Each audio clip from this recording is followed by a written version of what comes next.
নমস্কার বন্ধুরা, food world G20-তে সবাইকে স্বাগত জানিয়ে আজকে আমি নিত্য নতুন নিরামিষ রান্না নিয়ে চলে এসেছি। একবারে সম্পূর্ণ ঘরোয়া উপকরণে ঘরে থাকা জিনিসপত্র দিয়ে নিরামিষ একটা অসাধারণ রেসিপি নিয়ে চলে এসেছি। আর এই নিরামিষ রান্নাটা যে কেউ খেয়ে বলবে আর কেমন বানিয়েছো, আর প্রশংসা করতে কিন্তু ছাড়বে না। আর নিরামিষ রান্নাটার জন্য আমি এখানে নিয়ে নিয়েছি 1 কাপ বেসন। একটা বড় পাত্রে নিয়ে নিলাম, কারণ ছোট পাত্রে আমি মাখাতে পারবো না। আর নিয়ে নিচ্ছি হিং। আপনারা যদি হিংটা না পছন্দ করে থাকেন তাহলে দেবেন না, স্কিপ করে যাবেন। আর দিচ্ছি জোয়ানটা হজমের জন্য খুবই জরুরি। জোয়ানটা আমি দিয়ে দিলাম একটু বেশি পরিমাণ। আর দিয়ে দিচ্ছি ঘরে থাকা মশলা, যেমন জিরে গুঁড়ো, ধনে গুঁড়ো, লঙ্কার গুঁড়ো, আর কালারের জন্য দিয়ে দিচ্ছি হলুদ গুঁড়ো।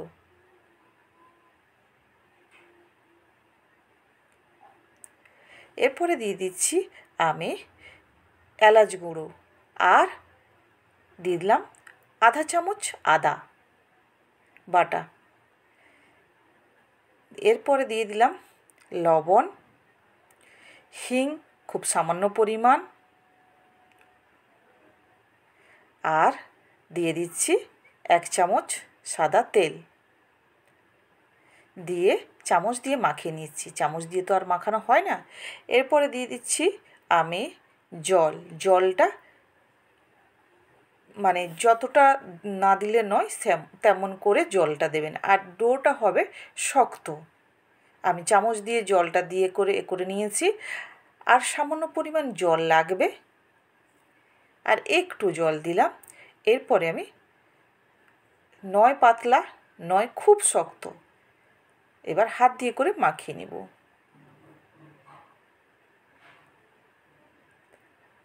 ভালো করে দেবে করে মাখিয়ে নিতে হবে, আর ডোটা যেন খুব সুন্দরভাবে হয়। এই যে দেখুন, আমার ডোটা তৈরি হয়ে গেছে।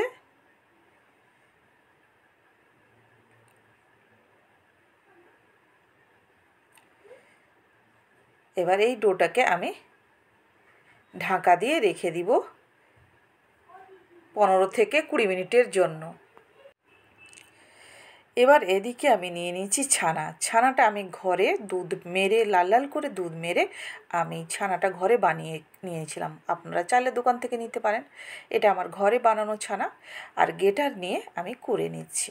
এই যে দেখুন, আপনারা চাইলে হাত দিয়েও মেখে করতে পারেন, আর তবে আমার মতে গ্রেটার দিয়ে করে নিলে খুব ভালো হয়, খুব ভালোভাবে ম্যাশ হয়ে যায়। এবার গ্রেটারটা আমার পুরোপুরিভাবে আমি মুছে নিচ্ছি। দেখুন হয়ে গেছে।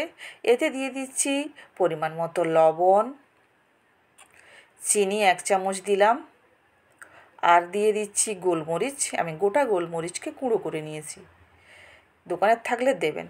আর সাদাটা আমি কাজুকে ছোট ছোট কুচি করে নিয়েছি, আর কিশমিশকেও কুচি করে নিয়েছি। এরপরে দিয়ে দিচ্ছি গরম মশলা, একটু আদা বাটা। আদাটা আপনারা যদি পছন্দ করেন তাহলে দেবেন, না হলে স্কিপ করে যাবেন। এরপরে উপর থেকে ছড়িয়ে দিলাম ধনেপাতা। আর বাইন্ডিংয়ের জন্য দিয়ে দিচ্ছি আমি 1 চামচ, একবারে ফুল 1 চামচ ভর্তি করে কর্নফ্লাওয়ার। চামচে একটু মাখিয়ে তারপরে হাত দিয়ে আমি দেবে করে মেখে নিচ্ছি।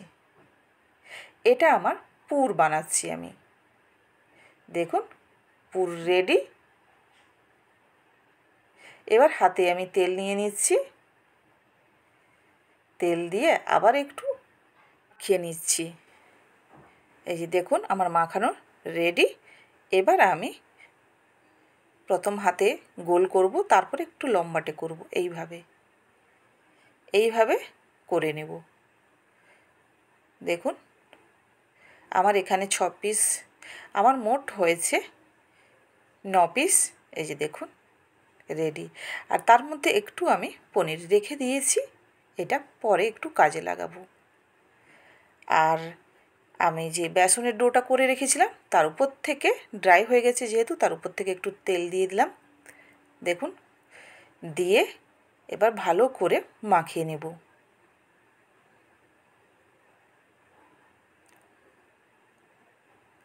এবার দুটো হাত দিয়ে আমি এইভাবে দেখুন যেমনভাবে করছি, একবার এদিক থেকে করছি একবার এদিক থেকে করছি, এতে তাড়াতাড়ি কিন্তু খুব সুন্দরভাবে মাখা হয়ে যায়। এবার এইভাবে আমি লম্বাটে করে নিয়ে গোলা বানিয়ে নেব। যেহেতু আমি পুরটা আমি ক পিস করেছি, 9 পিস করেছি, তার জন্য আমি গোলাটাও 9 পিস করব। একবারে পরিমাণ মাফিক করে নিয়েছি।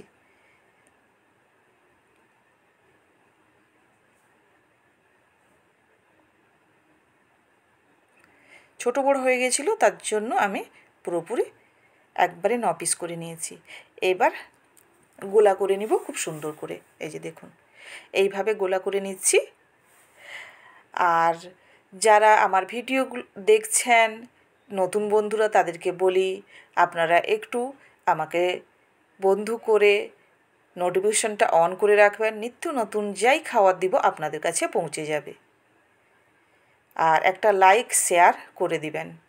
আপনাদের খুব সুন্দর সুন্দর কমেন্টগুলো কিন্তু আমাকে খুবই অনুপ্রেরণা জাগায় আর এগিয়ে নিয়ে যেতে সাহায্য করে। আমি এখানে চাকতি বেলুন নিয়ে নিয়েছি, তাতে আমি তেল ঘষে দিয়েছি। এই যে দেখুন, এবার আমি বেসনের ডোটা দিয়ে বেলে নিব। বেলবো মানে আমি এইভাবে লম্বাটে করে বেলবো। লম্বাটে একটু হালকা চওড়া হবে, যেহেতু পুরটা আমি একটু চওড়া করেছি তার জন্য এইভাবে করে দিলাম।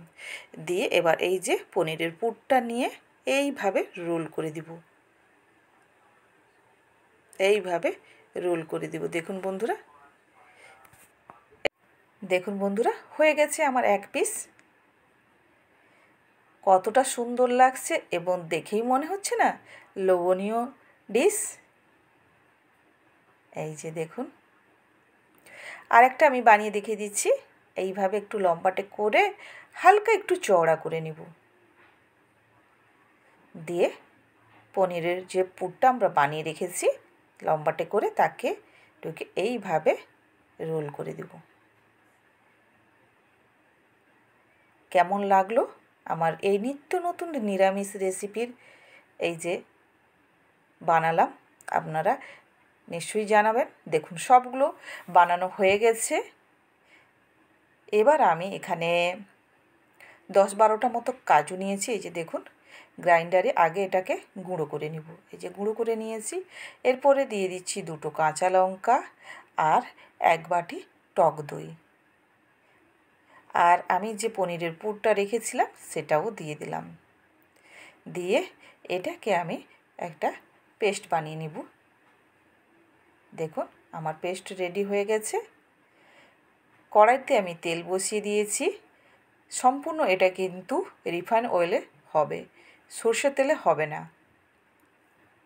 বা অলিভ অয়েল যদি কেউ ব্যবহার করে থাকেন তাহলে করতে পারেন। আমি সবগুলো তুলে দিয়েছি।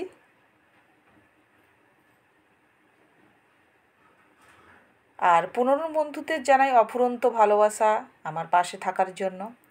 কড়াইটাকে এইভাবে নাড়াবেন, দেখবেন সবগুলো কিন্তু উঠে যাবে। আর খুন্তি দিয়ে করতে হবে না। এই যে দেখতে পাচ্ছেন উঠে গেছে। এবার আমি চামচ দিয়ে করে উল্টে নেব।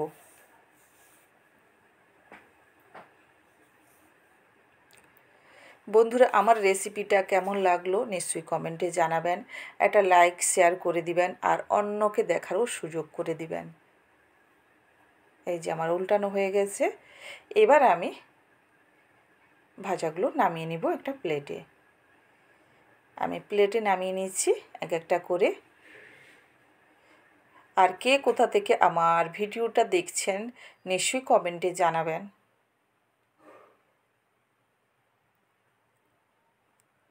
সবগুলো আমার নামানো হয়ে যাবে। আমার মোট 9 পিস হয়েছে।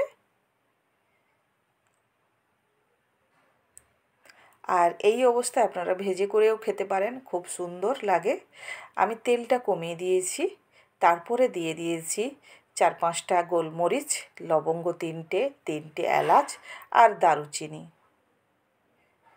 এবার একটু ভাজা ভাজা হয়ে যাবে, তারপরে সেন্টটা দেখবেন গোটা মশলার। এরপরে দিয়ে দিচ্ছি আদা। আদার উপরে দিয়ে দিচ্ছি একটু লবণ। আদাটা ভাজা ভাজা হবে, আদাটা দিলেই তো ছিটায়। তার জন্য লবণটা দেওয়া। দেখুন একটু ভাজা ভাজা হয়েছে।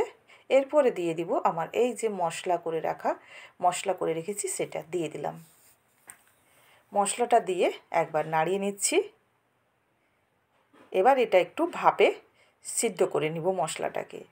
আমি 3-4 মিনিট ভাপে সিদ্ধ করে নিয়েছি। এই যে দেখুন মশলাটা খুব সুন্দরভাবে পাক হয়ে গেছে। দেখুন, দেখেই বুঝতে পারছেন বন্ধুরা।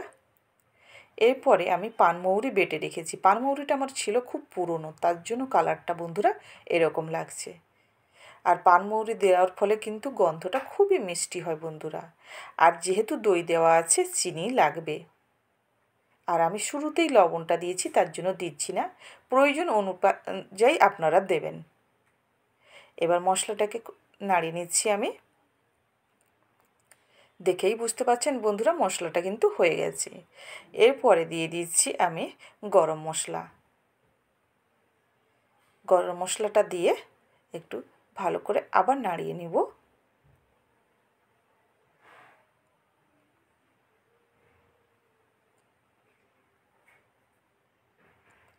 দেখুন আমার মশলাটা খুব সুন্দরভাবে হয়ে গেছে, রেডি। এরপরে আমি দিয়ে দিচ্ছি জল। গ্রাইন্ডার ধোয়া জলটা আমি দিয়ে দিলাম। আমি এতে 1 কাপ মতো জল দিয়েছি। এবার জলটা দিয়ে একটু সেদ্ধ হওয়ার জন্য আমি ঢাকা লাগিয়ে দিয়েছি 3 মিনিট মতো। আমি ঢাকা খুলে দিয়েছি। এই যে দেখুন